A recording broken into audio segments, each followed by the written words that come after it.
1-1-1-1. 2-2-2-2.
Live from Robert L. Crosby Memorial Field, it's Varsity Boys Lacrosse, presented by DAF Media in conjunction with Local Live.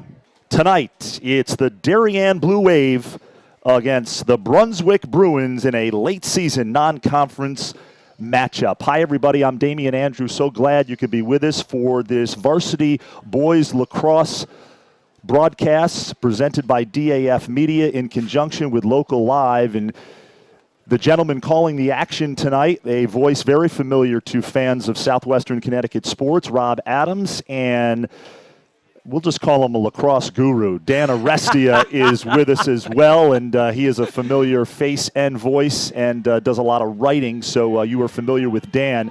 But welcome into this broadcast of Varsity Boys Lacrosse. This is a matchup that is long in the making, and it's finally taking place tonight. Darien Public School, Brunswick Private School, two of the best lacrosse programs in the country, if you will. So I'm going to toss it to the gentleman calling the action, Rob Adams, Dan Arestia. And no question, we'll keep Damian around all night. And good evening, everyone. And we are ready to go. The big showdown, long overdue to get underway from Cosby Field. The Bruins at 14-2 and the Blue Wave at 12-3. And we are underway.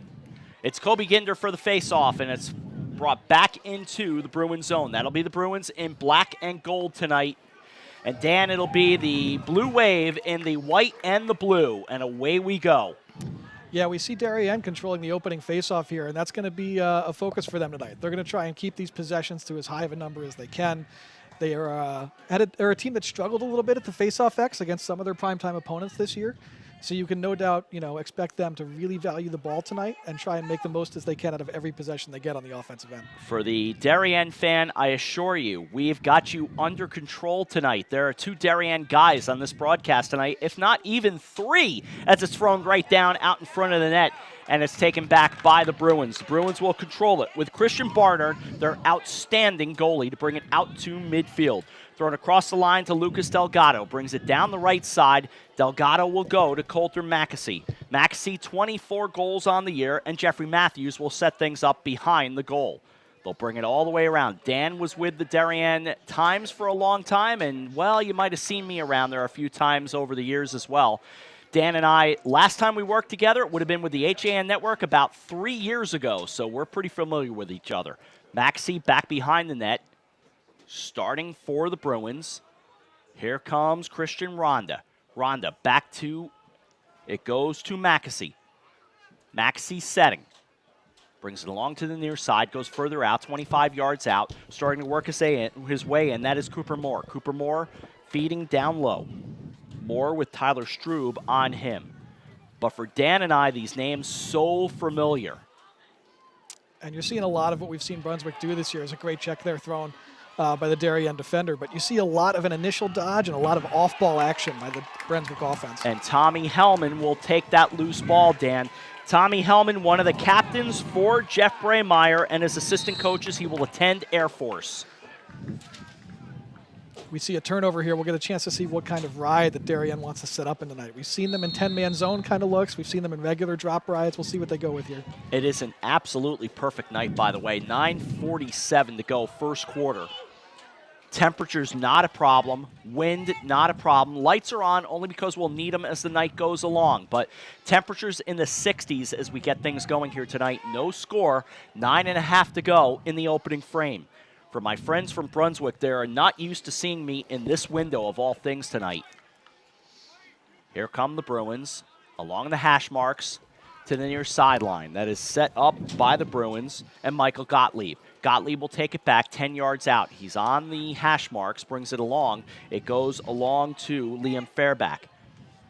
Fairback now comes down low. That is Liam. That it goes to Luke Waters, in fact. And a quick shot down low. Andy Demopoulos in goal tonight. The sophomore, guys. What do you think of that start tonight? Andy is already being regarded as one of the top goalies in the sophomore class in the nation. He's big, he's athletic, he's very rangy. He's able to get down to those low shots despite his size, and he's absolutely just a wall up high. So Brunswick is have to look for the high possession or the high percentage looks, the looks in tight.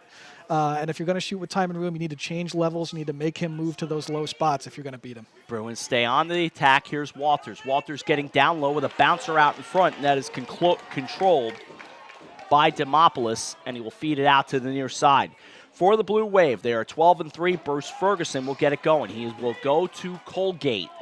So the Bruins and the Bruins will send quite a few big names all around for a bunch of major colleges, and congratulations to all these young men. They'll be taken back behind the net. To the near side it goes. Hudson Picorni on the near side. Bruins will take the turnover. That's Charles Packard. Packard running right along the hash marks. Feeds right side. Staying inside the numbers goes Mackesy. Mackesy takes a look. He's got a man on him. That's Tyler Strube. He goes behind the net. 7:40 to go, first quarter. We have no score. The matchup long awaited, Brunswick and Darien. Stepping inside, that's Cooper Moore. Bruins trying to control it, slashed along, and it's the Blue Wave that come away with it. Along to the near side, that's Jamison Moore. And Moore will step across to the Bruins side of things. Darien defense looking very sharp early. They were very sharp earlier this week against New Canaan. Held a very good offensive New Canaan team to no goals through most of the third quarter. They're going to be trying to maybe take some of that defensive stopping and turn it into a transition opportunity here or there as well. In terms of conferences, in the NE1 West, the Bruins are 8-1, and of course Darien at 10-0 in the FCAC. The Bruins and the Ridgefield Tigers have dominated the FCAC. And oh gosh, what a shock there. Stepping inside, a throw on net, but a whistle blowing. They're going to blow it off. I think they're going to whistle Jamison Moore for interference there. It looked like he hadn't quite set himself still before Feifel ran off that pick, so they're going to call him for the moving pick. Ball goes the other way. And it will come the other way. Quickly down low, Bruins have it, but it's controlled by the Blue Wave. We're at 6:23 to go in the first quarter. Do you like the pace, Dan, early on? It looks like the teams are still feeling each other out a little bit. You see in Brunswick taking their time on offense, getting the personnel out there that they want, getting the look that they want, and then trying to attack Darien as well, to sort of feeling things out. So it's not quite the up and down game that you might have seen from teams like this in the past, but that's something you might expect when you see a really good defensive team and a team that might, like Darien, is very good on defense and trying to get the most out of their offensive possessions. Here's Gottlieb on the hash marks. We'll send it to Liam Fairback. Fairback runs along the hash marks, getting in close. He's got a man on him, sends back behind the cage. No score, it stays at with 5:49 to go in the first, and a turnover comes right back in favor of the Darien Blue Wave. It's the Blue Wave in white with the blue, no shock there, and the Bruins in the black and gold tonight. Brunswick out in a 10-man now. You can see Barnard's out of his cage. He's trying to push those defensemen a little further up the field. Might think about a shot. Here come the Blue Wave with Ferguson. Ferguson goes to the right side along those hash marks and then further out to the numbers. Ferguson will take it back. Now it comes along to the near side, played there by Tommy Hellman. Hellman along, staying on the near side with Jack Bogdan. No score, 5:14 to go in the first quarter. Dan has it right on the money. Each team is feeling each other out. There is no question on that. Hellman goes along to the far side. At the numbers, starting to climb in. This crowd continuing to build as the night goes along. And a fire on the net. And that's bounced around. Bruins try to pick it up. They've got it. So it'll come with Brunswick and Packard. Packard will leave it behind. And it will come out near the 30-yard line of the football field. Carried across, that is Edward Glassmeyer. Glassmeyer, one of the curious people here tonight. He is a Darien product. And he's playing against the Blue Wave. Here comes Gottlieb with a hot step. Sends back behind the net. Knocked around. It gets picked up. Pierce Hoyda is back there for the Blue Wave. And along to the far side they go with an outlet pass to the far side. Rob, you mentioned Edward Glassmeyer. There are actually 5 Darien natives on this Brunswick roster. tonight. So a definite Darien connection. A lot of these kids know each other off the field. You're absolutely right, Damian. And Eddie Glassmeyer has played quite a bit on the not only the lacrosse side, but on the hockey side of things as well. Eddie Glassmeyer, who I've covered quite a bit on the Bruins for the hockey team, and he has been a presence on both teams for quite a few years. To the far side it goes in a scoreless game. Dancing in down low. Here's Hellman. Hellman trying to work 20 yards out. He's about 15 yards out now. That is controlled by Feifel. Leaves it behind. Of course, Darien coached by the great Jeff Braymeyer, one of the great coaches in Connecticut history. Fed down low. That'll bounce back behind the net. And, of course, on the other side for Brunswick, David Bruce in his 13th year is building his resume all the time, Dan. Yeah, this program has become someone you can just expect to see in the top 5 in the nation every year. The talent is, might see a penalty here. The talent is always there. They're always extremely well coached, things they do fundamentally well. As the ball comes down low and thrown on net, and they will call that one a goal to get it going with 3:07 to go in the first. I think they're going to have a slash near midfield. I think you're right. And we take another look at this Brunswick goal here as it just trickles past Demopoulos, who's been so effective this season, as Dan alluded to earlier. Here's another great vantage point here. You can see Darien was still kind of in their ride a little bit and hadn't quite settled back from their ride into their defense. That allowed Mackesy just to beat his man along goal line, extended, get underneath, and finish in close on Demopoulos. Rob, you and Dan talking about David Bruce, the longtime Brunswick head coach. He's been here since 2007, and I talked to him on the field before this one, and I said, listen, do you mind if I mention winning that national championship down at Virginia in 1999? And he said, I don't know if you should. I said, well, I'm gonna. And he has had quite an accomplished lacrosse resume. Big play here for Darien, winning a man-down face-off, which means they'll get possession. They'll get the opportunity to just run this penalty out if they can keep the ball away from Brunswick here. And it's got 45 seconds remaining on it, Dan, in the first quarter. Feifel on the penalty. And it's played back behind the net. So it's 1-0, Brunswick on top, 2:39 to go in the first quarter. 20 yards out. Picorni on it. Runs to the hash marks, goes to the far side. He's got a long stick draped all over him for the Bruins. That is Isaac Sachs. Sachs will throw it further out. Check that. Picorni throws it further out. I can't see a 22 without thinking of Hudson Hamill. That is not Hudson Hamill, of course, who graduated a few years ago, but that tells you how far back I go with Brunswick as we get a whistle to stop play. That was, in fact, Colin Ruperstein, but, you know, Hudson Hamill was such a big part of Darien in so many different ways. He played, it seemed like, every sport there, and he never came off the field in any of them. So if you were watching the Darien sport, you saw a lot of Hudson Hamill. I can still hear me yelling about Hudson Hamill making one of the great catches in football history and Darien Blue Wave history for sure in an FCAC championship game about 3 years ago. Absolutely, Rob, and certainly helped Coach Trefone, Rob Trefone, the longtime Blue Wave football coach, help him win a couple of FCAC titles, Hudson Hamill. That touchdown pass coming from the great Timmy Graham on a rollout pass to beat New Canaan in the FCAC championship game in the Turkey Bowl. But in any event, under 100 seconds to go in the first and a 1-0 game played right behind the net. Jeffrey Matthews, here's Mackesy. He'll go to the far side. Looks like we have a flag down out there as well. In a 1-0 game, that's Brody Firestein. Firestein looking 10 yards out. Now it goes along to A.J. Delgado. Here's Cooper Moore. Moore on the brakes. Steps between the hash marks. A little underhand toss goes. It's Delgado. Delgado outstanding. 23 goals, 5 assists on the year. 47 seconds to go, first quarter. Behind the net, Bruins lead 1-0. They'll play it behind the net again in a 1-0 game, trying to get in close. Spinning is Mackesy. Mackesy feeds down low, but not low enough. That'll be played back there. That is played back there by Christian Ronda. Ronda, it goes out to Mackesy. 20 seconds to go in the first. Brunswick looks to be slow playing this a little bit here, opting to instead take that flag that's down, and by keeping possession, they'll be able to start the next quarter with the ball, and they'll be able to set up their man up with a full clock. And that's exactly what they're aiming for.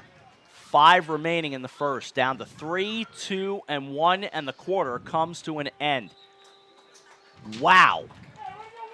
We barely had a chance to catch our breath. 1-0 after 1. You talk about barely a chance to kind of set the rhythm of this game, Dan and Damien. I feel like that's exactly what we've got here. Yeah, that was a quarter that just flew by, to be honest. I looked up, and all of a sudden there was no time left. But, you are seeing good opportunities for both teams. For Darien, you're seeing a lot of attacking from the midfield for them, and they're using a lot of pick play and two-man game concepts up near the top of the box to try and free those middies, sweeping across the top for shots. It looks like they like their chances there, rather than taking their chances against the very, very good Brunswick close defenseman. As we take a look at that Darien huddle, the Blue Wave coming into this one, gentlemen, 12-3, undefeated in the FCAC. Losses to Manhasset, Seton Hall Prep, and St. Anthony's. All close games except for that Manhasset loss. They lost by 5 goals. Manhasset played very well on the island earlier in the season. And, of course, all 3 of those teams nationally ranked. Manhasset, Seton Hall Prep, and St. Anthony's. So Darien continues to play a loaded schedule as a public high school year in and year out. Brunswick, meanwhile, comes into this game 13-2, 9-1 in conference. The only losses were to Hill Academy, the prestigious program out of Ontario, 12-11 here at Cosby on April 24th, and that actually snapped a 25-game win streak, home win streak for the Bruins. And then, of course, the Bruins lost to Salisbury in conference earlier this season. The one common opponent, and Rob touched on this earlier, between these two programs this season, New Canaan, and both of them beat the Rams. And, of course, the Blue Wave so good, 1-11-4 coming into this year. And, of course, coming off a 9-8 championship game loss to the Ridgefield Tigers. The Tigers built up a big lead in that game, and Darien made a furious comeback, Dan, to cut that game down to 9-8. I followed the game on Twitter, and I have to admit, I have no fingernails to begin with. I had even less by the end of the night. And that has become... And a shot down low is a 2-0 lead as Michael Gottlieb makes it 2-0. Go ahead, Dan. That was sort of right as that man-up opportunity expired. Brunswick was in sort of what you call a 3-3 look there, with a man on the crease, 2 guys sort of on the low pipes, and 3 shooter players and a quarterback type set across the top. And it's really just a motion between 4 guys in a box, moving from place to place, trying to get that Darien zone defense to leave one of them for a moment and try and open up some space. The space that got opened up there was by a slow rotation into the crease. Gottlieb's there, and he's able to turn and fire from in tight. So a 2-0 lead for Brunswick. That comes with a man up, 11:27 to go in the first half. This, by the way, is a huge thrill for me. I have been so excited to see what Damien has done with the DAF Media Group. The work that these guys have done has been outstanding, and to get a chance to work with them tonight and to bring Dan on board as well, it's a huge thrill. So I want to take a second and just recognize that. It's a 2-0 lead right now for the Brunswick Bruins. And 11:05 to go in the first half. Well, Rob, I want to thank you and Dan. I've known both of you for a while now, and I want to thank you, as that's a goal there for Darien, as Jackson Peters scores, the junior midi committed to the Naval Academy. This is just a great job from Peters. Look at that dodge. He absolutely gets his man's hips turned back upfield, cuts the other way, and by the time his defender can recover or help defender gets there, his hands are free from about 10 yards, and he's going to score from there all the time. Peters is one of the more electric players in this Darien offense, and I'm surprised they're guarding him with a short stick there, to be honest. That was a matchup I thought you might see Ian Murray handling. Murray's a very talented bull for Brunswick. It's somebody you thought he might be playing with tonight. And Dan, you know this, Peters was a Brown commit, decommits, and then commits to the Naval Academy. So Navy's getting a good one down there in Annapolis in Jackson Peters. So 2-1, 10:54 to go in the first half here at Cosby Field. And I learned a lot about Bob Cosby. I hope to have a little bit of time to explain to our audience just exactly who Bob Cosby was. And I've covered games here for probably 15 years or more. But the stuff I learned about Robert L. Cosby was pretty fascinating today. It's thrown back out to Gottlieb. So if time allows, we'll try to educate a little more about the great Bob Cosby, who folks still come into this place and they shake Bob Cosby's hand. There's a statue of him in the northwest corner of this building. Thrown around to the far side along the hash marks, dancing in close. It's a bouncer, goes behind the net, and that will go into the corner and out of bounds.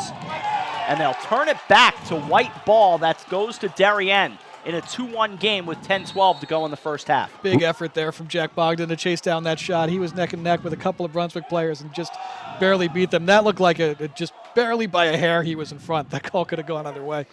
Rob, I'm just going to jump in here. You mentioned DAF Media as we have a Darien turnover. It's a student volunteer organization, and they do a terrific job, and we want to recognize them as Brunswick scores again on the rip by Gottlieb, the senior midfielder. So Gottlieb, Damien, has 2 tonight, and it's a 3-1 game. And the goals we've seen from Brunswick now are sort of all in situations where Darien is not settled, right? We had one where Darien was a man down, and that man up, that extra defender hadn't gotten back in after the penalty released, and Gottlieb got free inside. There you had an excellent ride back turnover by Brunswick, and they're able to move that ball a few times to Gottlieb, who can finish with time and space. And then their first goal was out of a clearing situation for Brunswick as well, where they got the ball upfield before Darien could get out of their ride. And the 6-on-6 for Darien is looking okay, but everything else is looking like Brunswick has an edge. So 2-0 after the face-off control by the Bruins. And as Damien alluded to, DAF, Damien has done a great job. He won't take the credit, but the students then, and I had a chance to say hello to them before the game tonight, they have done a great job. All of them, I have been able to watch a bit, follow along as they've done what they've done as it goes to the far side and the Bruins will control it. Really impressed what they have done at Darien High School. 3-1 the score with 9:19 remaining in the first half. Our camera 1 operator is Luke Cini. Nice save by Demopoulos. Camera 2, Taryn Pardo. Our director is Aiden Maniscalco, and our instant replay coordinator and graphics is George Holt. George played in the JV contest, which happened before this varsity contest. If there's a Cini on the broadcast, chances are I know John Cini quite well. John's a good man. John, a passionate man, loves Darien with all his heart. Played back behind the net with the Bruins up 3-1. They'll go to the far side. And I know John's one of those guys who's always like, Rob's going to be on a broadcast? Love that. Low feed down low. And that'll be controlled by Demopoulos. Well, you'll love this, Rob Adams. John Cini and I are actually going to do the Darien Memorial Day Parade this year. Oh. We did it together last year, and John is such a passionate Darien person, as you mentioned. Yes, he will be is. on that I broadcast have as to watch DAF that. Media will bring that to you. I have to watch that. And Dan and I, of course, know John well. And, of course, we have a friend, Susan Schultz, who knows John as well as anybody. So that is great to hear. Love John. Love the passion for Darien. 8:09 to go first half. 3-1. The Bruins on top as it is controlled on the far side by Tommy Hellman. Hellman, as we mentioned, he will go to the Air Force. Working his way 10 yards out, throws down low, and it bounces along behind the net. A chase for it goes behind the net. And let's see who they rule it to. They rule it back to the Blue Wave. And you can see Darien setting up in the same look that they used to get Jackson Peters a goal. A little 2-man game with their middies from the low wing to try and free some hands up top. They get another good look out of it there. It's something that I know Coach Braymeyer likes to do, is sort of load the crease up with 2 guys in a 1-4-1 look and then attack from the wings with your middies on short sticks. It starts from Michael Minikis, and of course, there's always a Minikis involved in Darien Blue Wave lacrosse. There's no question about that. Stepping in comes Hellman, score.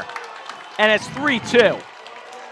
And that's back to a little bit of that midfield look that Darien have been using to start the game, right? Exchanging their middies, using a pick here where it's just a 2-man concept, right? We get a feed and a pick for Hellman to run off of. He's able to free his hands to the middle of the field, and that's a shot that he's going to be able to can most of the time. That's a good range for him and a great look at the net. Rob, great look at it there. The one thing we are, as we take another look at it from way up top behind the cage, the one thing that we are missing tonight is a telestrator for Dan Arestia because he is salivating at these angles. So As we take a look there, there's one of the captains, Tommy Hellman, the senior, with the goal unassisted for the Blue Wave. So the Blue Wave have cut it back to 3-2, guys. 7:20 remaining in the first half. As it'll be controlled along the near side, Blue Wave will take it, or rather the Bruins will take it, and I should say, by Edward Glassmeyer. Glassmeyer will leave behind. Out it goes along the hash marks. Here's Gottlieb. Gottlieb on the near side. He takes a look, sends down toward the end zone. That is the north end zone as this field parallels King Street, which is Route 120A. New York State just a few hundred feet back behind us as it's thrown out of bounds. Rob, we talked about this earlier in the broadcast. You mentioned what a beautiful night. And the director of athletic communications here at Brunswick, a man that you and I both know very well, Joe Early, asked me about the crowd tonight. And I said, oh, it's going to be a big crowd. And it certainly is, as this is a game that has been long in the making. Both of these programs have been recognized nationally the last few years. And it's been a long time coming. And here we are in what is a good one with 6 minutes left in the game, or in the first half, rather. The only question I would have, and Dan, I'll throw it to you, is has this taken too long for this matchup to happen? If you ask just about anybody who played at Darien High School or at Brunswick, I think they'll say yes. You know, the sort of the high-level public versus the high-level private matchup is something that people have wanted for a long time, and usually these are the programs that they point to as sort of those are the ones we want to play each other if we could pick it and set it up, right? So, you know, the talent is always there on these teams. The talent is absolutely unbelievable. Some years it looks like you just have a D1 game out there. So it's been something that you hope you see again in the near future, too. Gottlieb lost the handle on it. He goes to scoop it back up. He's able to grab it. That is 35 yards out of the net. 3-2 the score, 5:40 remaining in the first half. Back-to-back big games for Darien, gentlemen, as they're coming off a 12-4 win on Saturday over their arch-rival New Canaan at beautiful Dunning Field. And that was an impressive defensive effort by the Wave. Here is Luke Waters, goes behind the net. And to Damien's point, the Blue Wave have largely dominated the FCAC all years. I mean, some of the scores are just ridiculous. A feed down low from Gottlieb, and that goes behind the net. I saw that, for instance, their victory over Norwalk, I think, was to the score of 22-2, if I recall. And that's because the FCAC asked for that as they feed down low, and the Bruins able to grab that goal. The FCAC insists on everybody playing each other, and that's the problem in that situation. But we'll get a look at this goal to make it 4-2. Yeah, that looked like Jeff Matthews to me. And right now, the Darien defense, if they can get, you see what Brunswick is doing here. Matthews is guarded by a short stick, and he is just too quick, too fast for Max to get to goal line extended to try and cover him with a shorty. And the way that's happening is that Brunswick is picking back there with other shorties and trying to get the Darien short stick defenders matched up on their quicker attackmen like Matthews and Mackesy so they can get looks like that. By the way, take a look at the graphics, Dan. That is great, the way these guys have produced these shots here. That's just great stuff. So, and a thrill to be working. Of course, don't want to forget Local Live, which I've been a part of for a couple of years now. Just great job by everybody involved. So this is really a beautiful broadcast tonight. 4-2 score, 4:53 remaining in the first half at Cosby Field. That's now 3 straight face-off wins for Brunswick. One just there came from a violation. It looks like Ginder is starting to find his rhythm a little bit, and that's going to be huge for the Bruins if that goes on all night. And, of course, Kobe Ginder, who will graduate next year, will only get better, Dan.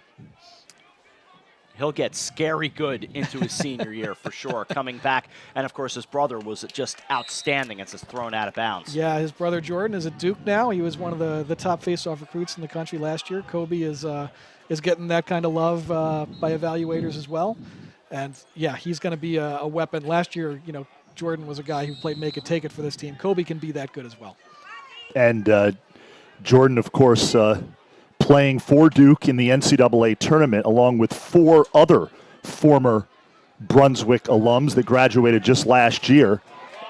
And we'll mention them in just a minute here as Darien looks to clear.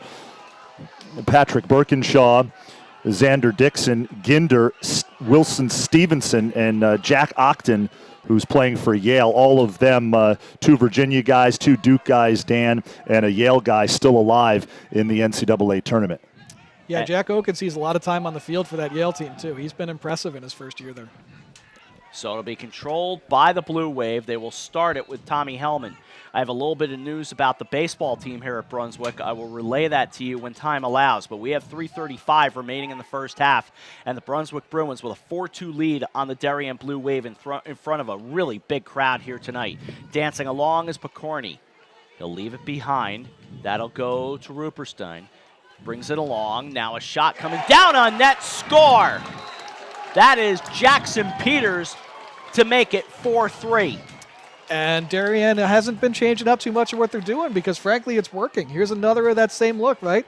Rupperstein to his left, dump, pick. Peters comes over the top of the pick, is able to get his right hand free, and that's all he needs. You know, that's a 13-yard shot for him with a great look at the goal. He's going to bury that. So Brunswick is going to have to make an adjustment there to how they decide to help to that kind of look because, you know, the Darien middies running free across the top of your defense is not a good thing for you. Back out for another face-off, but on a personal note, one of my jobs for the year is done. Brunswick baseball loses today in the FAA semifinals. They lose to Hamden Hall, the number 2 seed.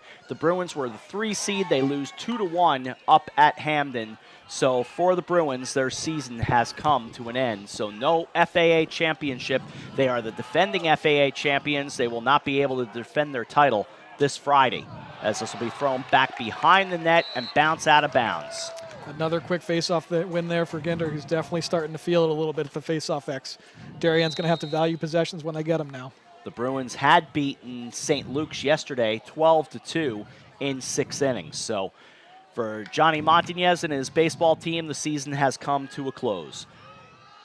Mike Scott's a pretty good head coach of the Brunswick, or rather the Darien baseball team, as the Bruins able to respond and make it 5-3. That's Luke Waters with a just great righty downhill dodge, right? Identifies a short stick on him that he thinks he can beat. Gets running right down the hash marks. The slide defender from Darien is just a little bit late, and he's able to bury it far.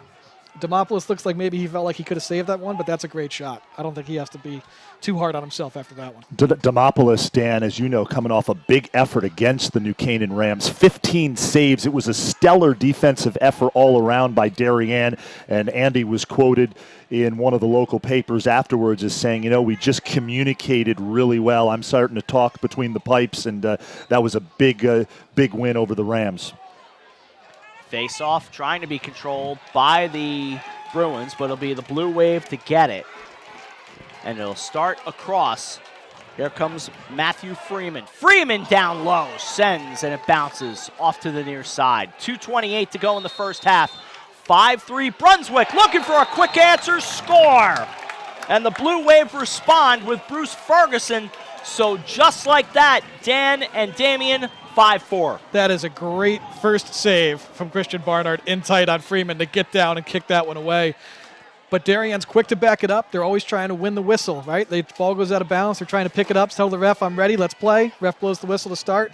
Darien, or the Brunswick defense, looked like they were still trying to sub some guys and get settled. And we were able to find some open space for Darien to get a quick shot off and beat Barnard. Bruce Ferguson headed to Colgate next season. Defensive midfielder, and does a terrific job. And, of course, a big goal. He had a goal in the New Canaan win on Saturday, has a goal here now against Brunswick. 5-4, as you mentioned, Rob. Brunswick with a 1-goal lead. And I'll just jump in with this. I just got a text from John Cini. He said he's watching. He's watching from Houston, Texas. I love it. And blushing. John, you're the best. We'll talk to you soon. Travel safe as always. A 5-4 game, 2:15 remaining in the first half. Along with Dan Arestia, Damian Andrew, what a thrill to work with these guys. I'm Rob Adams. And it goes back behind and out in front of the net now and controlled by Demopoulos. Now we're starting to get some pace here, right? Off of that face-off, Brunswick looking to push a little bit in transition. Great check. And bounced away by Rhonda. That is an incredible check by Rhonda. Rhonda, one of the captains for David Bruce in his 13th year. Christian Barnard and Ian Murray are the other captains. And one thing we haven't seen a lot of, a timeout. Brunswick will take one right here. And it comes with 1:43 remaining in the first half. Yeah, this will be a moment where Brunswick can just set up a look at the goal that they really, really like, right? Run your best play here. Try and get yourself to a 2-goal lead at halftime. You're starting to feel good at the face-off X. Ginder's winning the clamps. Darien's trying to muck it up and make it a ground ball game there a little bit, but you can see there, great check by Ronda to ride it back, pick it up. He looks for a quick restart. He sees what he's got. It's really just no numbers advantage for Brunswick, so you get a smart timeout to set up your good look. As we take a look at the Brunswick huddle, gentlemen, I just want to give a quick shout out here. We mentioned Edward Glassmeyer, number 23, the senior out of Darien for this Brunswick team, headed to play at Johns Hopkins next year. And, of course, he's a short-stick defensive midfielder, as is Bruce Ferguson, who just had a goal.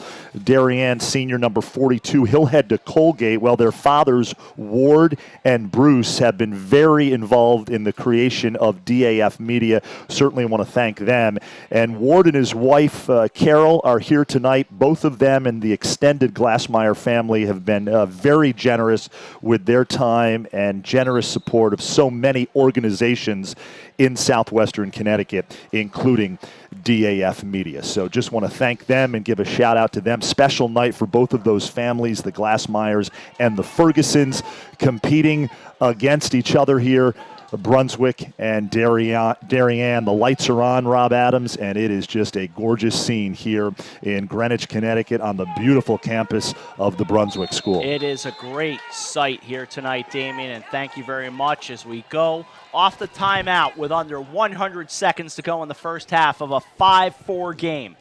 Brunswick will try to climb on top a little further. Here's Cooper Moore. Moore getting in close, but he won't get close enough. It'll go behind the net. Send to the far side in this 5-4 game. It really is a thrill. Dan and I have worked together, as I said, many years ago, although it feels like many years ago, as it throws down low and blocked aside by Demopoulos. They'll fight for it. Bruins able to come away with it. Looks like they've got it. They do. Fighting for it, fair back. It will bounce and go out of bounds and be blue wave ball and taken back by Blake Burchill. Good defensive set there from Darien. You got a couple good looks from Cooper Moore, and that ball is starting to hum a little bit for Brunswick. Another great save by Demopoulos to keep the lead here at 1 for Brunswick. And I meant to say Blake Seller for the blue wave, as it's controlled by Sam Cragen.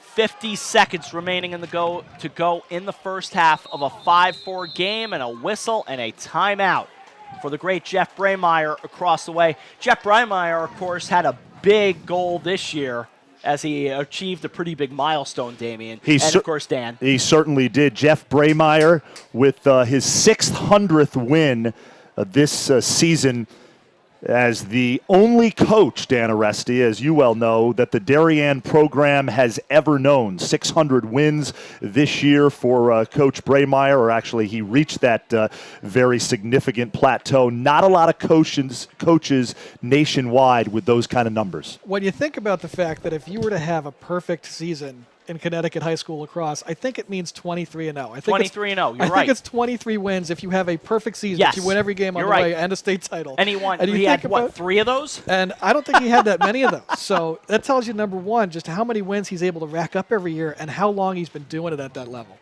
Absolutely. And Rob, you mentioned this earlier. DAF Media is doing this broadcast, this live stream tonight in conjunction with Local Live, you are very familiar with, and we'd be remiss if we didn't give a shout out to Nelson Santos, who runs Nelson. Local Live. We had the chance to have lunch with him earlier this year. He has got a terrific product. He has been so gracious with his time and help for DAF Media. We are thrilled to be working with him on this. So a shout out to Nelson, and he actually just texted Joe early a few moments ago. And gentlemen, not to get you nervous here, but we have a few hundred views on this broadcast tonight, and that means screens, that means devices. So who knows how many are watching? But I want to thank everybody for tuning in to see this varsity boys lacrosse matchup between two programs that have been nationally ranked. Of course, Brunswick, the 7th team in the country as of this moment. Trying to get down low, Damien, and it's bounced around and taken back by the Bruins, but the ball comes loose with 24 remaining in the first half, and Charles Packard flings it across, and it was right out in front, hanging on there for a moment for Logan Darren, and bounces out of bounds.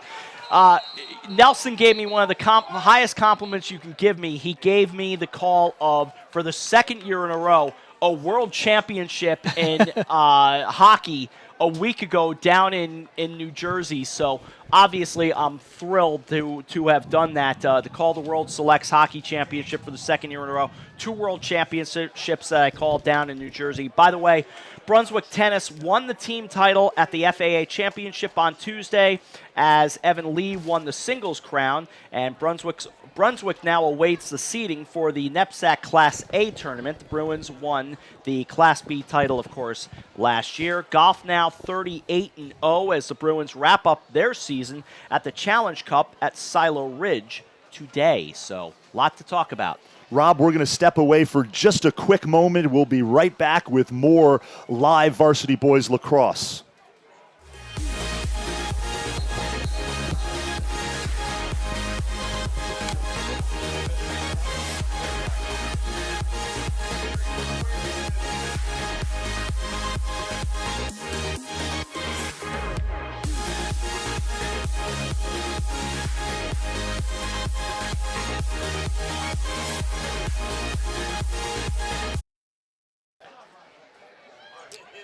We come back with 14 remaining in the first half. Rob, Dan, Damien, 5-4 score.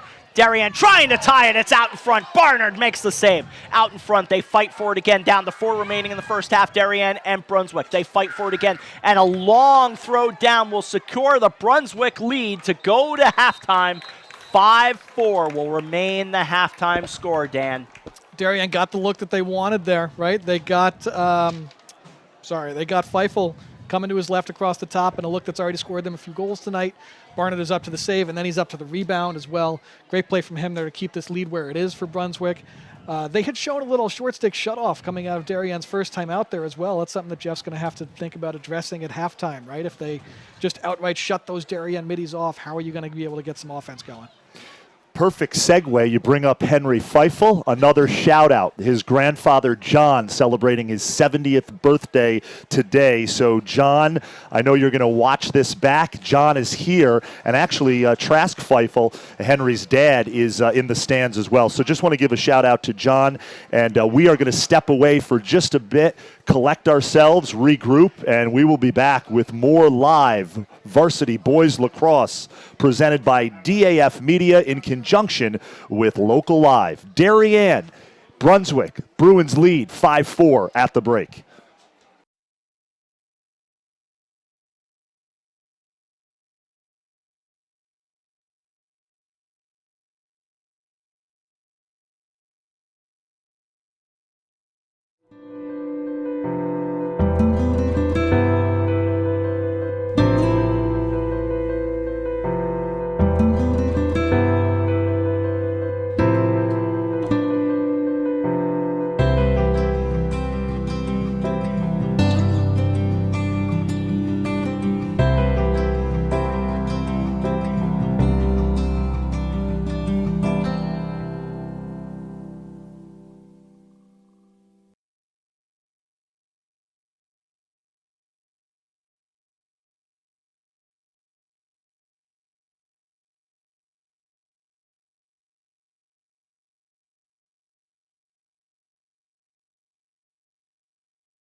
If you live in Darien, most likely you've benefited from the Darien Foundation.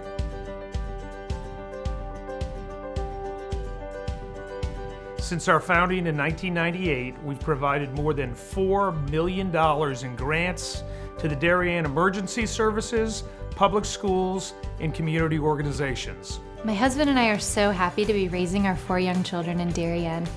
Over the years, I have admired the projects that the Darien Foundation has supported, and I'm excited to be a member of the board helping to further support the Foundation's mission. Kids' eyes light up when they talk about learning and eating in the edible garden at Tokenique School. And as a family, we've had so much fun watching varsity field hockey and lacrosse games under the Darien High School stadium lights. It certainly gives us peace of mind to know that if and when the next storm hits town, The Darien Library will always have power thanks to the Darien Foundation providing a generator. As a resource, the Darien Foundation is unique within Fairfield County and indeed unique on a national level.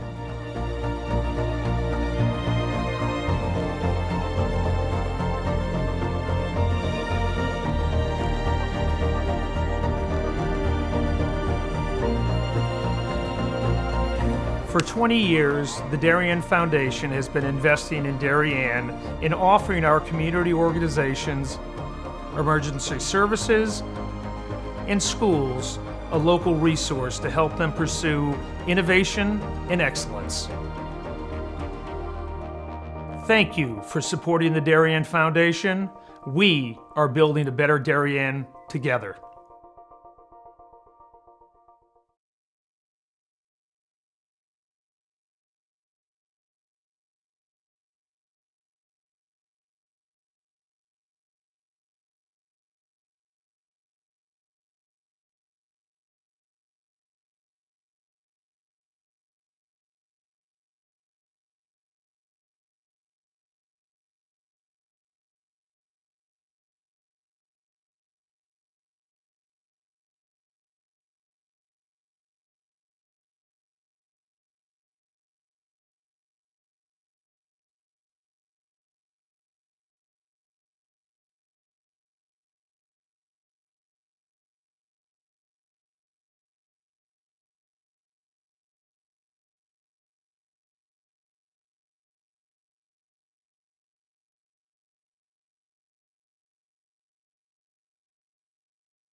We are back here live on the DAF Media Network, working in conjunction tonight with Local Live. So happy to have that partnership.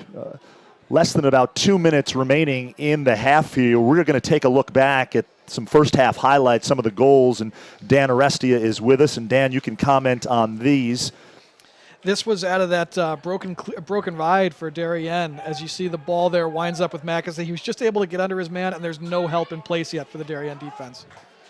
Here we have Brunswick moving the ball. It looks like this was out of that penalty, right? Gottlieb got free inside because the Darien defense was slow to rotate. He's able to turn and fire when the penalty was just getting out. Here's Jackson Peters from the wing, putting a great split dodge on his man. The help defender is a little hesitant to leave the other middies. You can see that. It gives Peters enough time just to fire one by. Barnard there. And then this was, I believe this is Gottlieb again, just with time and room. And I think this was another man down, or this was a slow rotation from the Darien defense. Here's the look we've seen all night, right? Rupperstein to his left, dodge or pass, dump, and then Hellman is able to sweep back across the top to his right hand and fire. Darien's been using that look quite a bit tonight. This is Matthews, who gets a shorty switched onto him, and that's frankly going to be too easy for him that night. His first step and his moves are just so quick, a shorty will not be able to handle him one-on-one. And this is a carbon copy of another one. Rupperstein to his left, pass, pick. Peters sweeps across the top. It's like one we just saw a second ago. You can see Darien's been doing a lot of this tonight with their middies. And then this was Luke Waters with a great alley dodge just to separate just enough. The help defender's a step late, and that's all the space he needs to rip one right-handed. Dan, do you get a feel for an advantage here? You know, it's tough to get a feel for one now. Oh, this was just like as Bruce Ferguson scores off the there. quick restart. That's Yep. right. Barnard had made a quick save, and then off a quick restart, Bruce Ferguson had found some space while the Brunswick defense hadn't set yet. As for sort of an advantage yet, I think it's going to start playing out a little bit at the face-off X. If Ginder can keep that rhythm that he started building, he's going to be able to generate extra possessions for Brunswick, and their offense can be lethal with extra opportunities. So that's going to be something to keep an eye on. And then if Demopoulos keeps playing the way he's playing, he's going to make it very, very difficult for that Brunswick offense to do what they do. And I just want to give a shout-out to Dan here. I got a text just moments ago from Jack Book. And Jack says, tell Dan I said hi, doing a great job on the broadcast. Jack Book, of course, a former Darien lacrosse star, went on to play down at Penn. And Jack jump-starting a music career. So we give a shout-out to Jack. I remember Jack as well, as it goes down to Barnard from Dan and I from our old HAN days, which was one of those silly ideas that a strange man had. So the second half gets underway, and it'll be run right down the middle of the field by Glassmeyer. Glassmeyer, as Damien alluded to, one of a bunch of Brunswick players with Darien ties to it. So fun to see here as the second half gets underway. 5-4 is the score. As it comes back out, that's going to be handled by Brody Firestein, who's got 12 goals on the year, and it's down on net, and the Bruins score to make it 6-4. And that's just a great, great alley dodge. I think that was Firestein again, was it? I believe it was. We'll take a look from our replay. Oh, no, it wasn't. I'm sorry. That's Cooper Moore. Yep. And Cooper so you Moore can with a see bouncer, you're right. Cooper Moore to his left, and he identifies there that the help defense is not in place yet for Darien. He sees all that space he can run into, lowers his shoulder. He is a big physical kid, and that bouncer's a great shot. There's not a whole lot you can do to save that one. That is goal number 23 on the year for Cooper Moore as the Bruins take that 6-4 lead. You talk about Cooper Moore, big physical kid, Dan just mentioned, headed to play college hockey at North Dakota. Cooper outstanding on the ice, and I have seen quite a few games with the Bruins on the ice as well. So the Bruins will control it. They'll go from left to right here in the black and gold as we play here in the third quarter. 6-4, 46 seconds gone by. And Freeman moved early on that faceoff. That's another win for Ginder. He's won, I'm going to say 6 in a row now. I'm not keeping track all that carefully, but he is finding the rhythm at the X, and this was a big problem for Darien when they played St. Anthony's earlier in the year. They could not win a draw and just could not get those possessions they needed late in the game. The idea of the Blue Wave being 12-3 on the year is almost unthinkable considering how great they've been. But again, the losses they have had, as Dan just alluded to, really outstanding teams. Turning and stopping. It'll go behind the net with the Bruins. They lead now 6-4, 10:35 to go in the third quarter. Here's Waters, sends further out, almost 30 yards out. Here comes Fairback right along the hash marks. Gets chopped at, bouncer, goes over to the near side. So that'll stop play. 10:23 to go, third quarter. And that's a great offensive look there for Brunswick, using that pick to free Fairback to his strong hand. And he is such a good shooter. You could see him reach way up, change levels on that shot. If that's on cage, that probably beats Demopolis. Mackesy stops. Mackesy with 25 goals on the year. He has one tonight. Behind the net, brings it over near side. One game left for the Bruins this year. They'll head on the road to face Westminster to finish. And a blast down low, blocked by Demopolis. And that's a time and room shot. That's a good shot, but on a goalie like Demopolis, you're probably not beating him with it. Here's Seller. Seller with the long stick feeds along. 20 yards out, they'll reset. And it goes to Jack Bogdan. I talked to Darien head coach Jeff Brademeyer at the beginning of the season, Rob and Dan, and we talked about Demopolis, and he said, first of all, he's a big kid. You know, there haven't been a lot of big goalies for Darien, a lot of great goalies, but he's a big kid, and technically he's just very sound between the pipes. Yeah, you see a lot of Chris Madelon in him. If you remember the days of Chris Madelon, big, strong goalie, Good with call. great technique, cuts angles well, uses his frame well. See a lot of that in him. And Chris, of course, went on to play at North Carolina, so tells you a lot about where the ceiling is for a guy like Andy. Peters sends a pinball back behind the net, so the Blue Wave will keep it. They'll send in a bouncer. They'll scrum for it a few yards out, and it's the Bruins initially to grab it. And a great one-handed snag taken by Mackesy with a flag down. Mackesy behind the net. Mackesy sends close, blocked out in front by Demopolis. And the whistle will be blown. That stops play with 8:50 to go in the third quarter. And that is what we were talking about just moments ago about Andy Demopolis. We failed to mention anticipation, and that was all anticipation right there as D-Mop comes up big between the pipes for Darien. But you can see some of the strength of some of this Brunswick defense. They're tall, athletic, long stick defenders down there on the close end. And then you have big guys like Ian Murray, who are also incredibly athletic and have incredible sticks. Those skip passes, if you're going to try and make them against the Bruin defense, have to be on the money. So off goes Pierce Hoyda for a minute. As the Bruins will control it. Gottlieb to Fairback. Fairback near side. Back it goes Fairback. Fairback about 20 yards out, sending to Delgado. Delgado gets it back. A blast, and that's blocked out in front by Demopolis, but the Bruins keep it with Mackesy. Mackesy looks to his right, brings it to Delgado. 6-4 Bruins, 8:17 to go, third quarter on this big night here. This non-conference showdown that we've all been waiting to see at Robert L. Cosby Field. And along the near side, and a low blast that goes over the net. And play stops with 8:06 to go in the third. And the Darien man down is seeing something kind of familiar as just, looking at Darien's man up over the years. The Brunswick man up is very, very similar to the kind of things that Darien does on the man up, with a lot of passing or rotating and pass backs, rotate and pass back kind of things. You'll see a guy step off the crease, carry across the top, a new guy goes to the crease. It's something that Darien does really well, and it's something this Darien man down defense sees in practice a lot. So Fairback goes out to Moore, Cooper Moore. 25 yards out, looks to his left.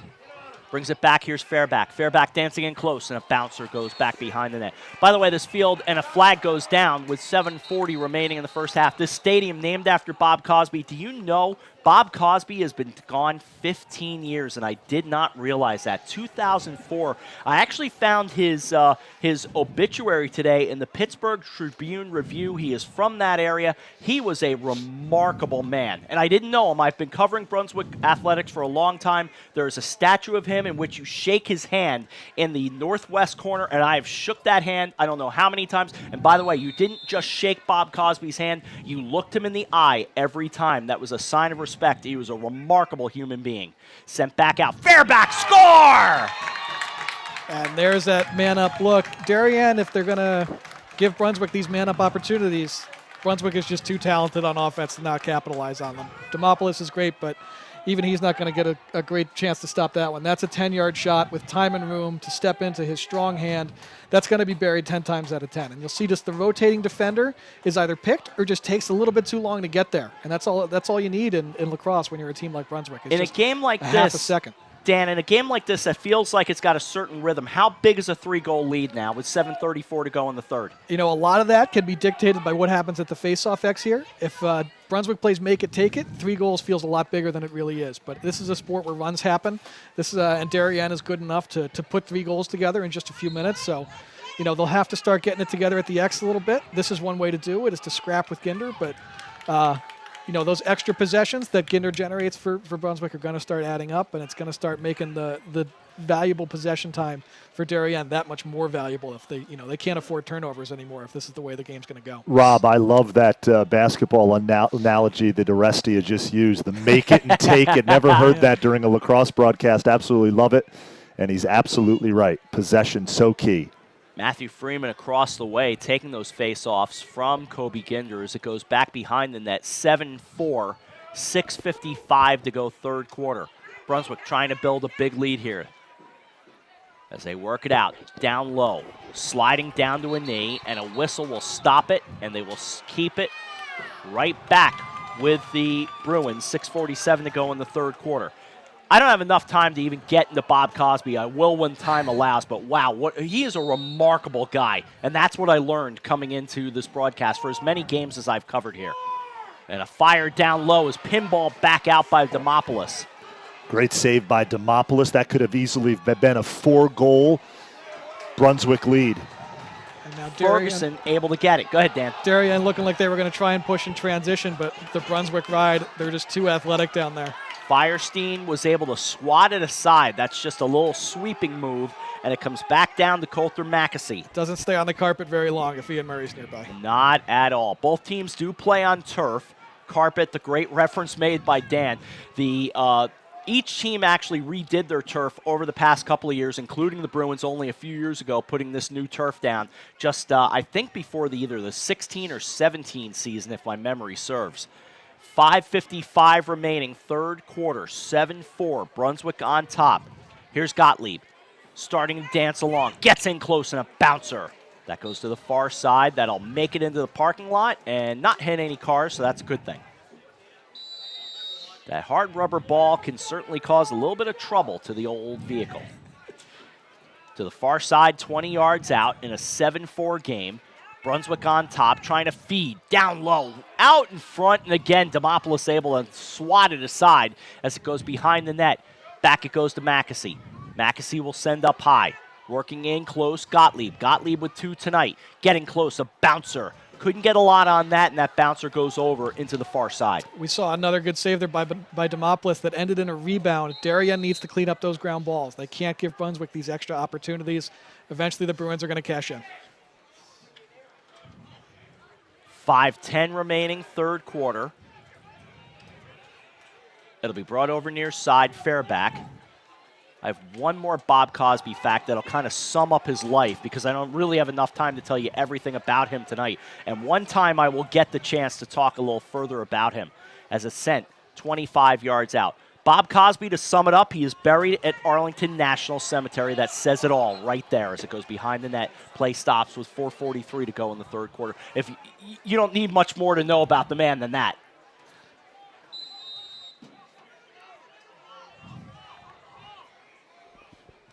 Both teams subbing some guys here. This is an extended possession for Brunswick right now. They're backing up shots. They're picking up ground balls. That Darien defense is going to start getting tired. And another save made, Dan, by Demopoulos.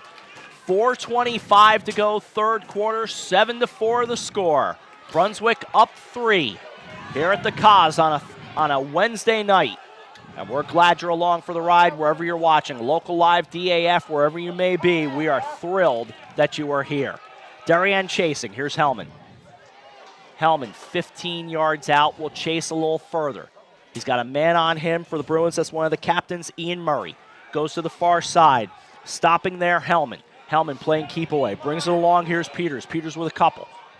gets down low, trying to get back in. It bounces off to the Bruins sideline and goes out of bounds. That's a costly turnover. You just played a ton of defense. I know you're trying to get something going on the offensive end, but giving the ball away right there and putting your defense back on the field for a little bit here is not something you want to be doing right now. For Dan and I, this is like being at Rafferty Stadium all over again from a few years ago. That's the last game we worked together. I don't even remember what teams it probably was Darien, actually. It was probably Darien and some other FCA powers. 7-4 the score, 3:33 remaining, third quarter.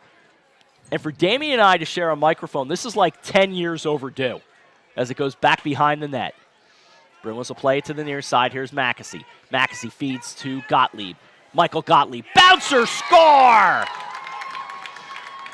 You're seeing Brunswick. That's just, wearing down of a defense right there.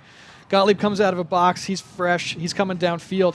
This is a great change of direction to just sort of freeze the defender, get inside, and again, you'll see him change levels. From in tight, your angles get better, and you have a lot more, chance of success when you're that close to the goal, but shooting from high to low is sort of the book on how you're going to beat Demopoulos if you're going to do it. You got to make that big body range down to get the ball and not try and beat him high. It's a great shot and a great goal.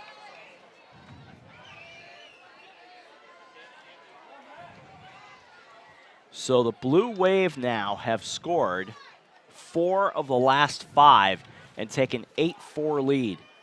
When do you panic? Do you need to panic, guys? I think it's still a little too early to panic. It's still, you're still in the third quarter. 4 goals is not a ton. You have to start winning some of these ground balls, and you have to start winning some face-offs. But your goalie's going to get you some opportunities. He's going to be able to get the ball back for you, and you just need to, cut down on your turnovers and win this ground ball battle. Did you see the tumble, by the way, by Tim Saunders just now? And I have to mention Tim Saunders because it was Tim Saunders' dad that handed me that cheeseburger before the game tonight. So got to give him a shout out. That's the key, folks.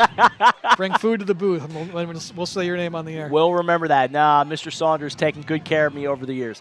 2:38 to go in the third quarter. Dancing down low, the Bruins looking for more, goes back behind the net, they'll send to the far side. Blast coming, score! That looks like A.J. Delgado with his first of the night, and it is. Now Brunswick has exploded to 9-4. Brunswick is feeling it. You see, the way this works is you get an alley dodge on the right-hand side of the field to draw some help, quick move the ball through X, quick move it to the backside, and you see the defense has not recovered there yet. He's able to step down with time and room, bury it low and far. Just how you draw it up. And a great job by our camera crew. Again, all student volunteers, DAF Media Group, and I want to give a shout out to them. Our director is Aiden Maniscalco. Our instant replay coordinator and graphics is George Holt. And our camera one operator, Luke Cini, and our ISO camera doing a terrific job, both of them up top, Taryn Pardo. So Cini, Pardo, Maniscalco, and Holt doing a great job, all part of DAF Media. And a few of those last names, folks, I recognize quite well, not just the Cini last name, but a few others as well. So great job regardless of the last name, and it's a thrill to watch the pictures that you're showing us here tonight. It is 9-4 with 2:30 remaining in the third quarter. By the way, I'm sure your old editor, Susan Schultz, is watching tonight, Dan Arestia. She almost thought you wouldn't remember her. Which is, come on. We still text. I know you do. What do you mean? Who just wrote a stunningly gorgeous and very heartbreaking story in the Darien Times. You'll see it on newsstands tomorrow. It's all about some very tough topics, so make sure you check that out on your newsstands. In any event, a 9-4 score, 2:30 remaining in the third quarter, and the Bruins with another face-off win. And as Dan said, they're feeling it. They're feeling it. Ginder's got a great rhythm going, and Darien tried a new face-off guy. That wasn't Matt Freeman that time. That was Noah Dubry trying to take a shot at tying up Ginder a little bit, but no success there. We'll see if they try any other tactics to make that more of a ground ball fight, try double polling, try shutting off the wings and making Ginder carry the ball a little bit, but that's a place where you got to start trying to make some possessions happen for your team. 2 minutes remaining, third quarter, 9-4 in this long-awaited showdown. We talked earlier in the first half about the 5 former Bruins who graduated last year, class of 2018, who are playing in the NCAA tournament. And Darien has, of course, Kevin Lindley, who's been lighting it up down at Loyola.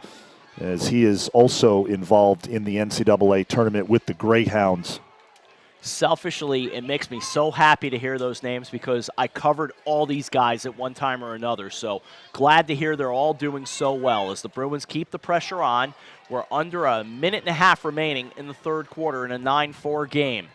Down the near side, looking. That was Gottlieb. Feeds it across. Waters bounces around. That is blocked and rolls to the far side and out of bounds. Right to the feet. In fact, that was not Jeff Braymeyer, but that was one of his trusty assistants.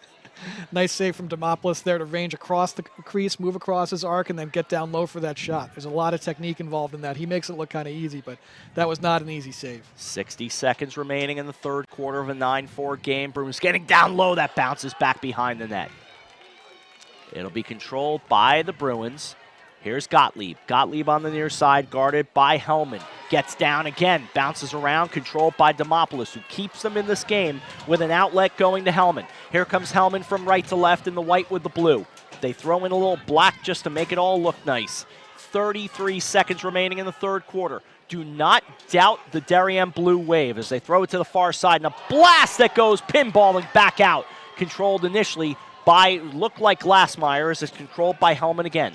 I think that got some of the pipe and just went flying there. Mistake in the substitution game by Brunswick. Left Peters unguarded to just run a fast break. Great look and just hit the post.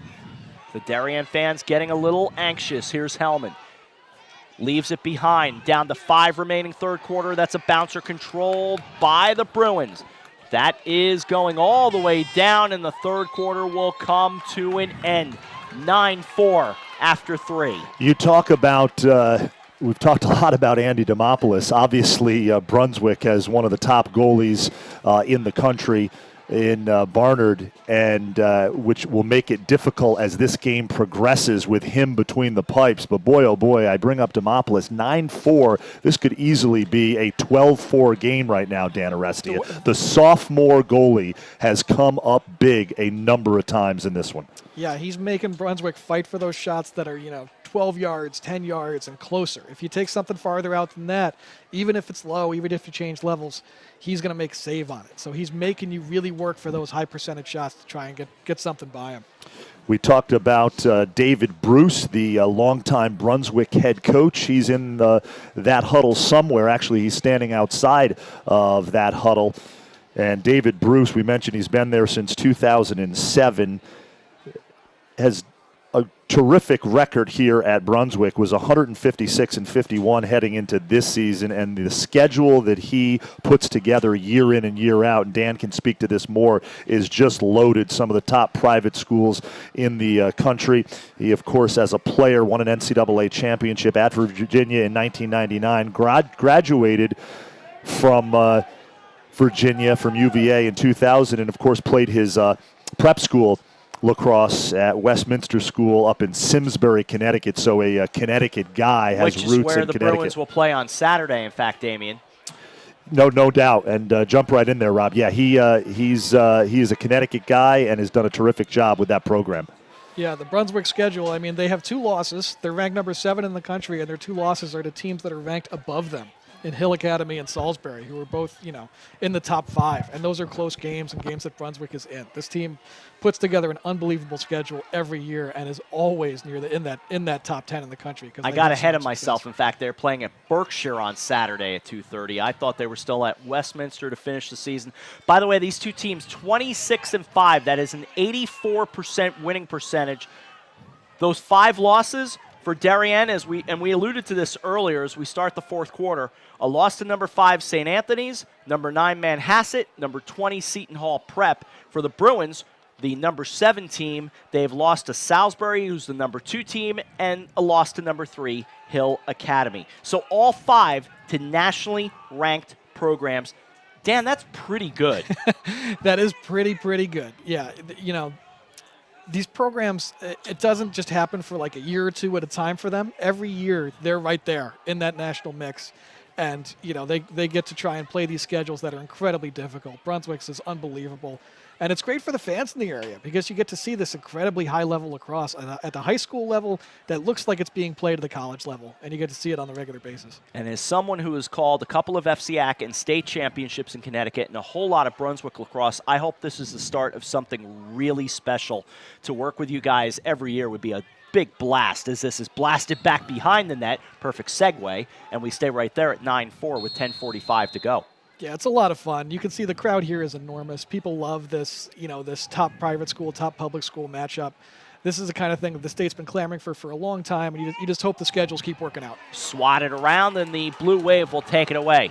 The Darien Blue Wave, who once had one of the most impressive school runs that you will ever see, and that goes back to 2016 when literally they won everything. I mean, they won at football, they won baseball, and of course lacrosse. They won so much, as well as their hockey team was outstanding. I felt like every time I opened my mouth on the HAN network back in the day, I was saying, and the Darien Blue Wave have won insert championship here. As it goes back behind the net, fed along to the far side, feeding down low. It'll be controlled by the Bruins. And the Bruins haven't had a whole lot of failure on their part as well. And it's been fun to watch them also brought along to the near side in this 9-4 game with 9:43 remaining. It'll be brought up by Glassmeyer. And you'll see a big difference in this game right now. The Darien possessions are ending in one shot. Brunswick possessions are ending in a few shots. They're backed up if they miss the net. If there's a rebound, they're all over that ground ball. And that's been a key to them pulling away, is extra possessions at the faceoff X and multiple shots per offensive possession. Rob, you just mentioned Glassmeyer on that clear. His uncle, Scott, is over in Thailand watching this broadcast. And, of course, we want to give a shout-out to him. And he is a new father. So congrats, Scott. Congrats to and Scott, your right. entire family, and we wish you safe travels home. All the best to Scott and the family. That's normally where I watch my broadcast from as well. 8:57 to go, fourth quarter, a 9-4 game. This is a huge thrill tonight. I don't know about these guys. I can't talk for them, but I'm having a blast. Here is Gottlieb. Loses the handle on it. Trying to scoop it right back up. Comes along to the near side. That'll be taken away by Hellman. Now to be grabbed and along by Connor Olson. Olson leaves it behind. Here is Hellman between the hash marks. Goes to that 30-yard marker on this football field. Runs down the left sideline. 8.5 to go. And you can see right where he's going. This is where Darien's had a lot of success. The shorty-on-shorty matchup with their midfielders from the low wing, playing a two-man game or trying to get across the top. There's the two-man game look. Hellman. There's the goal. Score. Dan had it right on the money. Jackson Peters gets his third of the night, Dan. Yeah, you'll be able to see it on the replay here. So they're setting up a two-man game, which is just like a pick and roll in basketball, right? You'll see Peters sets that pick, rolls off of it underneath. Hellman jakes the two defenders with him, throws it back, and that's Peters doing the, Steph Curry from three there. Nice little pick and roll. There's nobody within a couple shimmy. yards. I get to step in, I get to shoot, and he pings that far corner. The little shimmy shake there. As we take a look, Jackson Peters having a big night for the Blue Wave, the Navy-bound Jackson Peters. We're back at X, and I want to get back to Scott Glassmeyer if I can for just a quick moment. I stand corrected. I said to Scott, safe travels, and I do mean that. But Scott actually lives in Thailand, so he's having his cup of coffee now, watching this stream, and we wish him all the best with the new one. And my good buddy Mike Hearn, a fellow broadcaster, is tuning in from Wapakoneta, Ohio. I hope I'm even a percentage of correct right in trying to pronounce that. 9-5 the score, 7:45 to go, fourth quarter. Along with Damian Andrew, Dan Arestia, a thrill to work with this entire crew tonight. Joe Early keeping us with lots of information. I'm Rob Adams. 9-5, Brunswick on top of the Darien Blue Wave, 7:28 to go. Brunswick in a critical right now possession as they start to dance in. Delgado sends back behind the net. Back out it comes, feeds along. Here's Moore. Moore getting in close, being played along in there by Ferguson. Bruce Ferguson, who's heading to Colgate. The lob goes back behind. Here's Firestein. Brody running, sends to the right side, a low blast that gets pinballed around, taken right back That'll be controlled by Firestein to the far side. He stays outside the football numbers. Goes back behind the net. Plays catch with Jeffrey Matthews. That should be Coulter Mackesy. They go to the far side. 6:49 to go. Fourth quarter. And a bouncer. Score! And I think that's Rhonda for the first time tonight. I think it's Firestein. In fact, I think you're Firestein? going to see 9. In fact, Dan, if we take a look on the replay, and that's not the first time I've been chewed up by those Brunswick numbers. So this you'll black see the on same. black is tough. Yeah, I believe that's Firestein getting to his left, and that looks like what Darien's been doing to Brunswick on the other end. He gets to his left by getting that little sort of exchange from the backside. We had a dodge down the right through X, finds Firestein on the other side, who can get north, get top side, and as they say, high bouncers will go. And that high bouncer just snuck in under the crossbar there. So a 10-5 lead. Now, for Brunswick, they have had to chase 5 twice late in games this year. Each time they have either tied or come up very close. They have to play very carefully against the Darien Blue Wave, and they know a thing or two about this, as Barnard is being just sandwiched among a collection of Blue Wave. They all swipe at it on the near sideline, and finally they will blow the whistle and give it to the Brunswick Bruins with 6:20 to go. Yeah, the athleticism of Barnard on display there. He is not afraid to get involved in the clear, to run it up himself if he needs to. He's fast, and he usually makes very good decisions with the ball. You can see there he ran into a little bit of trouble, but for the most part, he's very smart with the ball and makes the right decision when he's clearing. Clock running down to 6:05 remaining on the far side. By the way, selfishly, I hope this is not, with the baseball team now being eliminated, I hope this is not my last Brunswick broadcast of the year, and I hope it's not my last FCAC broadcast of the year. So I'm speaking to both outlets tonight to hope that there's still plenty more to do before we say goodbye to this 2019 season, as it goes back behind the net, and the Bruins hold on to it with 5:38 remaining in a 5-goal game. Running, bouncing around. Oh, getting in too close, but that goes bouncing back behind the net. Fairback too close to look at, Damien. Rob, you mentioned the weather. It has been picture perfect this evening here at Cosby Field, and what a difference a couple of days make. Brunswick coming off a 14-10 win over Trinity Pauling on a cold, rainy day here at Cosby Field. Bruins, by the way, never trailed in that game. And as it's thrown down and the Bruins able to score again, Damien, that'll make it 11-5. And the Pride have had a pretty good year, so the Bruins just again showing that they're so good this year. Dan. Darien had slipped into a bit of a zone look there, and you'll see the ball goes to X. We have an attackman push towards that defender, draws him, and we have a slow rotation there from Ferguson and a step down look. It's just going to be from that kind of range and that kind of angle. It's usually a save Demopoulos can make, but this one is one that sneaks by him. It looks like at the far corner there. And that's Coulter Mackesy with the goal there as he buries that one in the back of the net. There he is. The assist, Christian Ronda. 2 goals for Mackesy, the sophomore, a bright future for David Bruce and the Brunswick Bruins. And that would be 26 on the year for Coulter Mackesy. And you'll see Darien gets this face-off. They threw a pole out there. It looked like Tyler Strube to take the draw. And you'll see the tactic that they used is he doesn't even try and win the face-off itself. He stands up and gets ready to go to work on Ginder when he picks the ball up. Along to the near side. Turns it into a fight. Darien wins the ground ball, and they get a possession out of it. Along it comes to Feifel. For the Blue Wave, they're chasing 6 with 4:47 remaining. There's still time. If you know the Darien history, there's still time. But they've got some work to do. Looking to the right.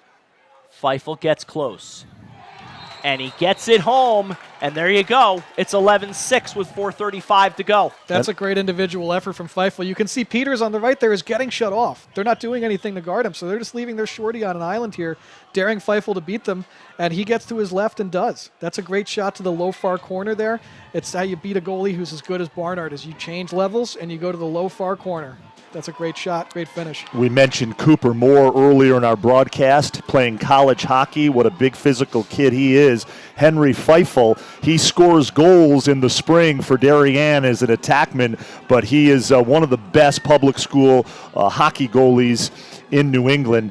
and coming off a great senior season for the Darien Blue Wave hockey team. For folks who don't know, the Blue Wave went some 40 years without winning a Division I hockey championship until they beat the Greenwich Cardinals a few years ago, and a timeout goes across the way. Damien, you'll recall for the Blue Wave, they beat the Cardinals 1-0 on. I'm trying to remember the name of the goal scorer. It was Jack Pardue. A goal in the, I'm going to say, first period, and that held up for the Blue Wave to win that championship 1-0 a few years ago, and then they won a second championship a year later. So Darien had some success at the hockey level as well after losing in overtime to the Fairfield Prep Jesuits in 2014. My mind starts going all squidgy after a while. We take a look at the Brunswick huddle right here, up 11-6. Head coach David Bruce has to be feeling really good, and he is, as we mentioned earlier, has really built this program up. They've won a number of championships in recent years. New England West won. They won in 2014 and the last 2 seasons, so they're going for a three-peat this season. In 2019, they won it in 2017, 2018, and Dan, as you know, you're so familiar with this sport all over the place, that is a great conference, maybe one of the best in the country, private school. Yeah, it's about as good as it gets. I mean, and that's just another way you can look at the Brunswick schedule, is the talent that's on it from not just their program, but from the other programs. Nobody on this schedule is a gimme. Even the teams that might not be ranked nationally, just in this conference, you get so many strong athletes and so many programs that, have either a PG student from a school around here who's an exceptional player, or a guy who's been there for his 4 years of high school. And they're always just tremendous athletes and lacrosse players. The one disadvantage that these guys that we didn't highlight is there is no definitive championship game. In the FCAC, on the other hand, there is a definitive championship, and it's hard not to believe we won't see Darien and Ridgefield in a couple of weeks. Might even be me on the call, guys, as they work it down low and it bounces to the far side. Local Live will probably be a part of all of that in just a week or so, and it all gets underway this weekend. Baseball, lacrosse, and everything. And, of course, Damien and crew will all be a part of that as well. In any event, 11-6 the score, 3:54 to go. It's Bruins on the attack as they go from right to left. Ball bounces around, and it's controlled by the Blue Wave. So they'll bring it back. That is played by Ferguson. Ferguson being attacked by Gottlieb as he gets sandwiched there, in fact, along with Delgado. Taken, thrown, near side, bounces around. That'll be scooped up by Feifel. And if you count up those Brunswick guys, you'll see there's 7 of them. There's a flag down for an offsides on Brunswick coming here. Darien can look to get something quick and then get something to the man up as well if they rush here. And in fact, I just saw another flag fly with 3:19 to go, and it bounces around in multiple flags, and that'll stop play out in front of Barnard with 3:13 to play. And that's something we haven't really seen much tonight. Are the yellow hankies on the turf? It's been a really well-played, clean game for the most part here with 3:13 left in the fourth quarter. 11-6, Brunswick up. I actually think this is Darien's. This is going to be their first man up of the night, if I'm not mistaken. So we'll sort this out. It looks like Brunswick is going to be 2 men down. So Darien's going to be looking to get a good shot out of this. I see matching 30-second penalties. One would be for offsides, and the other, I think, would be for a push there as we had a player diving towards the goal. And it appears to be Ferguson and Ryan Darby. Ryan Darby, who will play at Colby. He will play lacrosse. He is a senior as well. 11-6 the score, 3:13 remaining. Grandstands pretty crowded down to my right. Overall, fairly empty otherwise, only because most people are around the perimeter of the field, and that's where people like to stand here at Cosby Field. Don't be fooled by the grandstands. A lot of people around the perimeter and even in their cars, and maybe even listening to us. Yeah, it's very old school, like just line the cars up and give us light here. If you didn't have the lights as Darien scores here, and a big rip by Henry Feifel.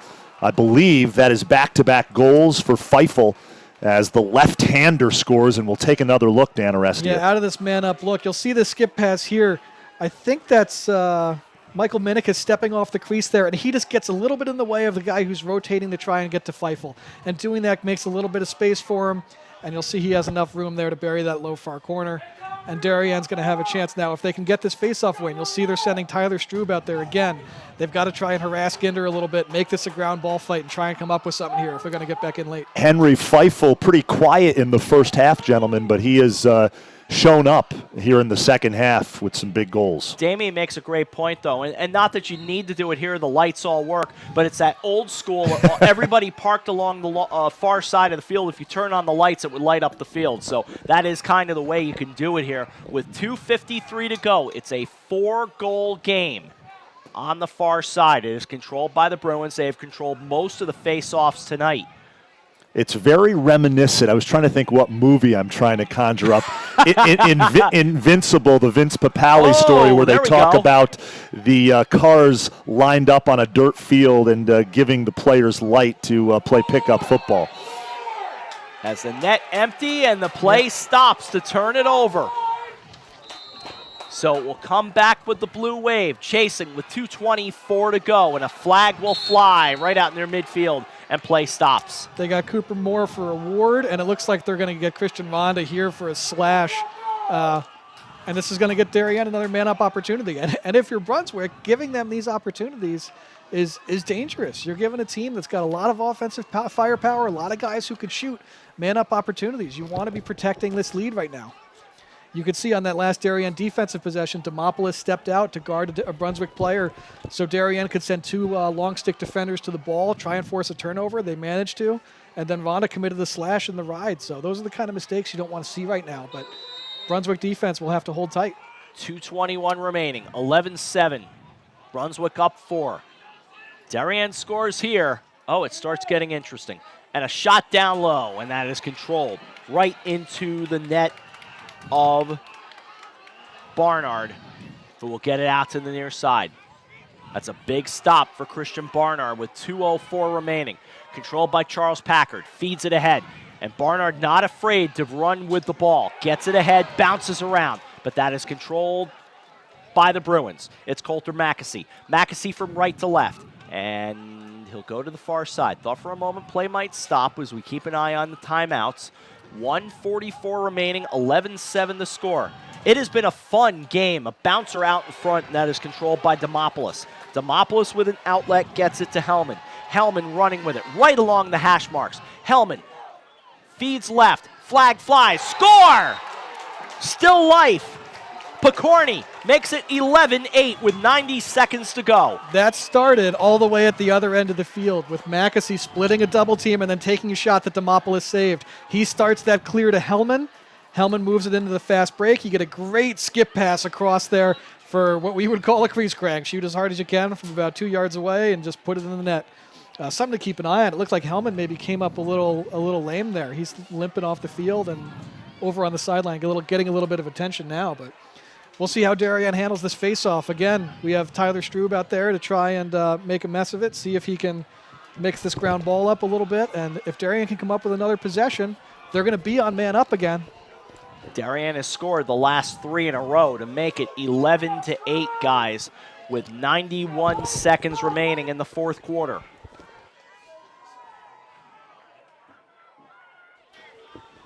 We're not quite at the point that you want to buckle up, but we're pretty close to it.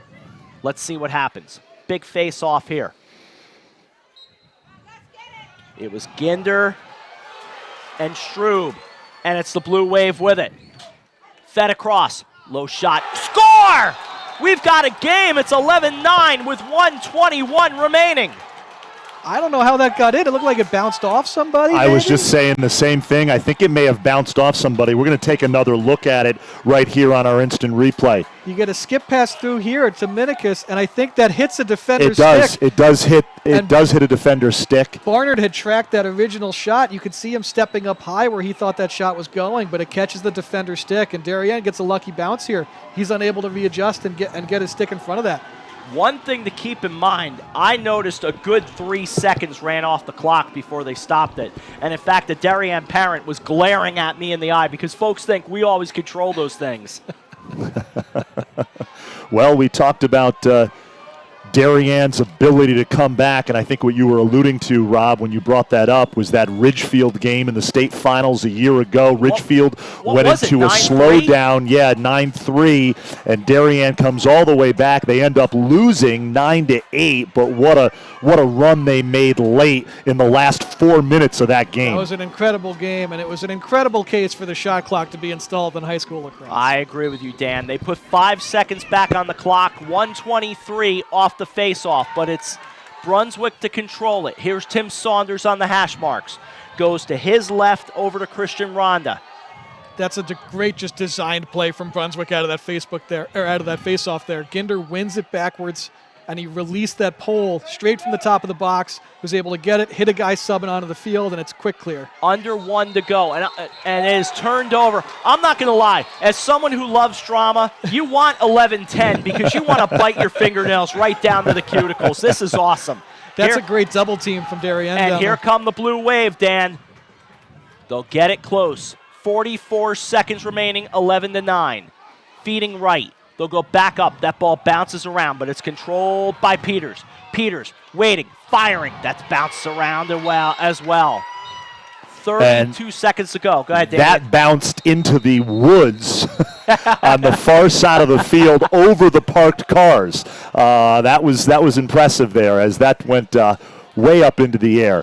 And a timeout called. You'll find that one over near Sacred Heart, Greenwich, by the way, over by King Street. No question about it. What a game. Just want to follow up on what you just talked about, Rob Adams. Just an absolutely electric atmosphere in a game that people have been waiting for a long time. And as you said earlier, Rob, have we waited too long for this? Should it have happened a few years ago? Perhaps it should have. Both teams have done quite well without playing each other. Both Darien on the public school side of things, Brunswick on the private school side of things. But make no mistake about it, as Dan Arestia can back us up on this, these are two of the best, well-coached programs, certainly in the Northeast, and as we mentioned earlier, they have gotten a lot of national exposure over the last several years. Yeah, if you don't want to see this one again next year, then I don't know what. I mean, I guess you hate fun. I don't know what to tell you. Like, this game has been absolutely incredible. We've had a great run here at the end. You've seen exceptional plays from every position on the lacrosse field from guys from both teams. This has been up to the billing for me. You know, it's been that good of a game. And I hope we get a good finish. I'm already set to see you guys next year over in Darien. As it's brought along to the near side by Feifel. Feifel running along. Half minute remaining. We're down to 20 seconds, in fact, and a bouncer. That might wrap it up. With 18 to go in an 11-9 game. Darien got the look they wanted. Barnard's up to the challenge. It's a great save from him right there. And Barnard's got Packard to the near side, and it'll be brought along to Charles Packard. He can start running it out. The ball does get turned over, but there's 2 remaining, and the Brunswick Bruins are going to win by 2. Great game by these guys. Unbelievable game. See that both teams going to get their goalies. Brunswick loves this one. They've been waiting for this game forever. They've been hearing, that Darien's a great program too. These guys want to play the best teams in the country, and this is what you got tonight. You got 2 of the better teams in the country playing each other. So truly a fun one to be a part of. Oh, it's a great one to be a part of. And the handshake line, look, this is an out-of-conference game. It doesn't hurt really anybody. Damien, maybe you can confirm, does it hurt the state ranking at all for the Blue Wave? I don't believe so. I don't think it does, I don't believe so. It does not. And I was just going to say, while you guys were chatting there, that this is a big game for both of these teams heading into the postseason. No question. It certainly does wonders from both of these teams from an experience standpoint. Obviously, they have loftier goals than just this game. Darien wants to win an FCAC and a state championship. Brunswick, on the other hand, wants to win another New England West championship, three-peat. New England West won. And so I think everybody who was here at Cosby Field and who was watching this broadcast, this live stream, has to be impressed with the level of lacrosse we saw tonight. And it was so much fun to be a part of it. And normally when I get a chance, I say, well, let us know where you're watching from. And Damien told us a few of them as we went along tonight. And I think I'm not sure we can do much better than Thailand anyway. So, but that's pretty cool to know that kind of people, that kind of crowd is following us tonight, that kind of audience, Dan. And for you and I to work together tonight, this was really a lot of fun to see what these two teams did. Yeah, it's been a blast. This is one I personally, just as a fan of the sport, have been waiting to see for a long time. It delivered for me. Brunswick gets this big win against another, quality, national caliber program like Darien. And for Darien, they've now played two teams in the top 10 of the nation, and they lost to them by a combined 3 goals. They lost to St. Anthony's by a goal. You lose to Brunswick by 2. You lose to St. Peter's Prep, who's top 20, or Seton Hall Prep, who's top 20 by a goal. They're right on the cusp of being right back in those rankings again, but just haven't been able to get over the hump. And for Darien, Dan, or for Brunswick, Dan, to lose to Salisbury and Hill, tough losses in each case, I think this kind of rebuilds their confidence a little bit. Yeah, you're feeling good after this one. I know Darien might not have had the national ranking that those teams had, but when Darien comes to town, it's it's going to be a good opponent. You're going to have to be at your best. You're going to have to really show up, and this is something they can hang their hat on. This is a really feel-good win for them. So for the Blue Wave, they will now head into the FCAC playoffs, so they will go on from here. They are the number 1 team in the Game Time CT state poll that doesn't factor in Brunswick, and that's fine. But in the state poll, Darien is the number 1 team. Ridgefield's right there in the conversation as well. You would expect to see the two of them in the FCAC championship. On the Brunswick side, they have 1 game left. I mistakenly said it was Westminster. It's Berkshire Saturday at 2:30 up the line. So that's how the Bruins will finish their season, is on the road Saturday at 2:30. Yeah, those are going to be 2 games where those teams are looking to build on this, right? If you're Darien, as you come out of this one and you get ready for the postseason, you're looking to get back on the winning ways. And if you're Brunswick coming off of this one, you're looking to roll this momentum into Berkshire and take that, for the rest of the way. No question about it. They line up this way just to finish it up from our perspective. Mackesy, Gottlieb, Peters, Gottlieb, Hellman, Matthews, Peters, Waters, Ferguson, Moore, Fairback, Gottlieb, Delgado, Peters, Firestein, Mackesy, Feifel twice, Picorni, and Minikis. 11-9 the final score. Brunswick now 15-2, and Darien now 12-4. For Dan Arestia, I'm Rob Adams. A huge thrill to be a part of it tonight. Darien Athletic Foundation, thank you so much, DAF Media. What a thrill to call it. Local Live, you guys are the best. For Dan Arestia, Rob Adams, back over to Damien Andrew. And thank you, gentlemen. I just want to give a shout out to our DAF Media production crew who just did a tremendous job tonight. Couldn't do it without them.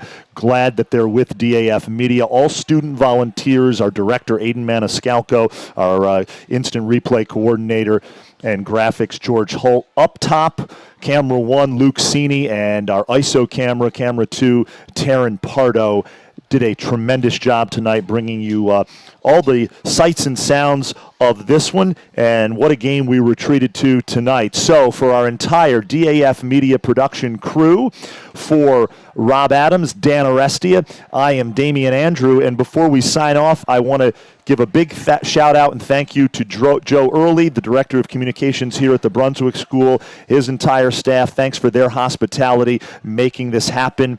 And again, for Rob, Dan, I'm Damien. This has been a DAF Media broadcast in conjunction with Local Live. Once again, the Brunswick Bruins beat Darien 11-9. Have a great rest of your week. Great weekend, everybody. Take care.